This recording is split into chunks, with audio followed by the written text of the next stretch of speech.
வணக்கம். நான் ஸ்ரீரங்கம் ரவி உங்களோட பேசிகிட்ருக்கேன். ஆகஸ்ட் மாதத்திற்கான பலன்கள். இப்போ இந்த மாதத்தை பொறுத்த வரைக்கும் நிகழக்கூடிய மாற்றங்கள் என்னன்னு பார்த்தோம்னா, இந்த மாதம் 3ஆம் தேதி செவ்வாய் மிதுன ராசிக்குள்ளே போகிறார். இந்த மாதம் 5ஆம் தேதி புதன் கடகராசிக்குள்ளே வர்றார். திரும்பவும் அதே புதன் 23ஆம் தேதி சிம்ம ராசிக்குள்ளே வருவார். சூரியன் கடகராசியிலேருந்து சிம்ம ராசிக்குள்ளே பிரவேசம் பண்ணுறது 17ஆம் தேதி ஆகஸ்ட். அப்போ இந்த 17ஆம் தேதி ஆகஸ்ட் ஆவணி மாத பிறப்பு அப்படின்னு சொல்லுவாங்க தமிழில். இதுதான் இந்த மாதம் நிகழக்கூடிய ஒரு விஷயங்களாக இருக்குது. கடகராசி நேயர்களை பொறுத்த வரைக்கும் உங்கள் மதிப்பு உயரும், உங்களுடைய திறமை பளிச்சிடும். நீங்கள் எந்த ஒரு இடத்துலையுமே ஒரு நல்ல இம்ப்ரெஷனை க்ரியேட் பண்ணுற அளவுக்கு உங்கள் நடவடிக்கைகள் இருக்கும். குறிப்பாக பப்ளிக் ஃபிகர்ஸு, பாலிடிக்ஸில் இருக்கிறவங்களுக்கெல்லாம் ரொம்ப நல்ல காலம். இந்த பர்சனல் சரிஸ்மா சொல்லுவோம், அது நல்லா இருக்குது. ஏன்னா உங்கள் ராசியில் குரு உச்சம், அவரோட சேர்ந்து சூரியன். அப்போது ஒரு 100 பேர் 1000 பேர் இருக்கிற இடத்துல நீங்கள் தனிப்பட்டு தெரிவீர்கள். அந்த அளவுக்கு நல்லா இருக்குது. தொழில் சம்பந்தப்பட்ட விஷயங்களில் தன்னிச்சையான முடிவுகள் எடுப்பதை தவிர்ப்பது நல்லது. ஒரு முறைக்கு 2 முறை உங்களுடைய வெல்விஷர்ஸ்லையோ இல்லை உங்களுடைய கலீக்ஸ்லையோ இது மாதிரி செஞ்சால் சரியாக வருமானு கேட்டு செய்யுங்க. சில நேரங்களில் நீங்கள் செய்யக்கூடிய விஷயங்களில் தவறுகள் நிகழ்வதற்கு வாய்ப்புகள் உண்டு. இந்த ஒரு காலகட்டத்தில் படிக்கக்கூடிய மாணவர்களுக்கு என்னமோ நல்ல காலம்தான். ஏன்னா 3ஆம் தேதிக்கு அப்புறம் புதன் உங்கள் ராசிக்குள்ளே இருக்கார். பாருங்கள், 3ஆம் தேதியிலேருந்து 17ஆம் தேதி வரைக்கும் பிரமாதமான காம்பினேஷன். குரு, புதன், சூரியன் கடகத்தில் இருக்காங்க. அப்போது 1000ல் ஒரு ஏதோ ஒரு பாட்டு வரும், 1000ல் ஒருத்தி அம்மா நீன்னு அந்த காலத்தில். அந்த மாதிரி 1000ல் ஒருவனாக திகழ்வீர்கள். யூனிக்காக இருப்பீங்க, தனிப்பட்டு தன்மையோடு விளங்குவீங்க. அதே போல் தெய்வ சம்பந்தப்பட்ட விஷயங்களுக்கெல்லாம் போயிட்டு வருவீங்க, கோவில் இந்த மாதிரியான விஷயங்கள்லாம். திருமணம் சம்பந்தப்பட்ட பேச்சுக்கள்லாம் முறையாக நடந்து சந்தோஷமாக முடிந்து நிச்சயதார்த்தத்துக்கு நாள் குறிப்பாங்க, இல்லை திருமணத்திற்கு நாள் குறிப்பார்கள். தனிப்பட்ட வாழ்க்கையில் ஒரு சந்தோஷத்தை தரக்கூடிய ஒரு காலம்.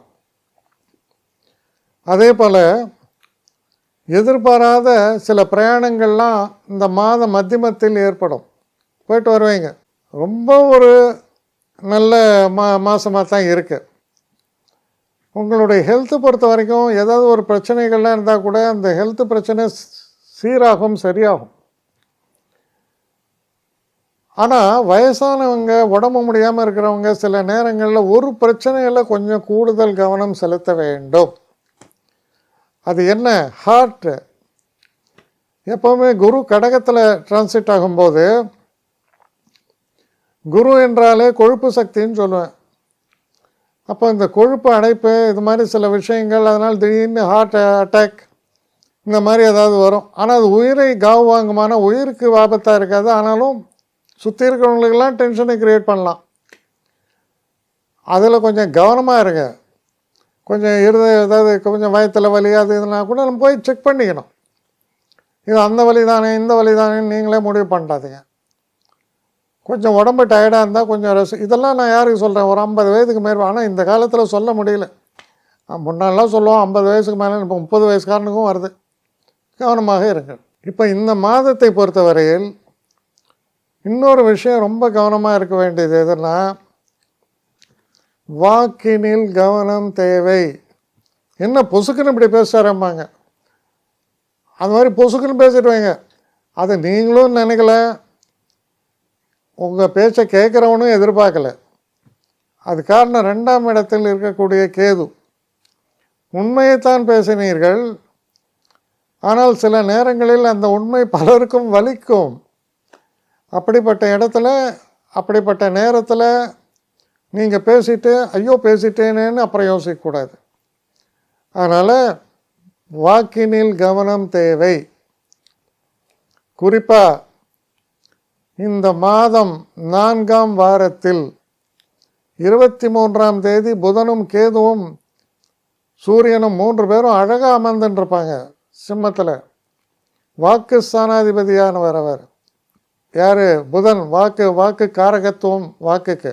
அவரும் கேதுவும் சேர்ந்தால் தேவையில்லாத சில விஷயங்களை நம்ம பேசிடுவோம். பேசுனதை அள்ள முடியாது. பேசுகிறதுக்கு முன்னாடி தான் அதை கவனமாக ஃபில்டர் பண்ணணும். அதனால் இதெல்லாம் கொஞ்சம் கவனமாக நீங்கள் இருக்கணும். இதுதான் காஷன் கொடுக்குறேன்னா இதுதான். மற்றபடி எந்த பிரச்சனையும் இல்லை. உங்கள் புகழ் ஓங்கும், தனித்து நிற்பீர்கள்.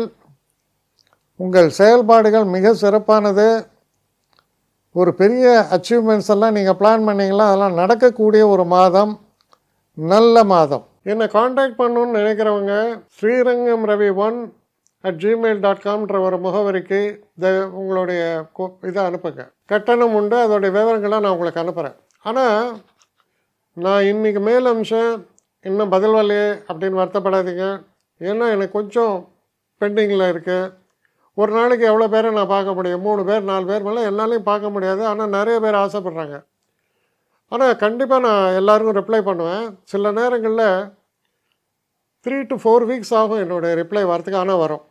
ஏன்னா நான் எல்லோரும் ஒரே நேரத்தில் ஒரு நாளைக்கு 10 பேர் பார்க்கணுன்னா முடியாது.